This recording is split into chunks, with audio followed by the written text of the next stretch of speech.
How to tie a bowline in a bight. So as you can see, I've got my rope which is doubled. I've got a bight here on the right hand side, and I'm going to pull enough through to actually tie the actual knot itself. Now the first thing we do is, just like a normal bowline, is we form a loop at this point here. So just get hold of your rope, form a loop at this point here so that your cord goes round, underneath, round, over the top, and then off to the right hand side. Having done that, we now take the bight from the right hand side, and just like a normal bowline, we pass it up through that loop that we've created.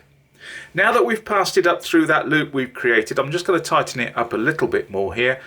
That loop there now has to come down. So what we do is bring that loop down over the top here, and then pass these two loops on the right hand side through that loop. Pass it through that loop, take that single loop to the back.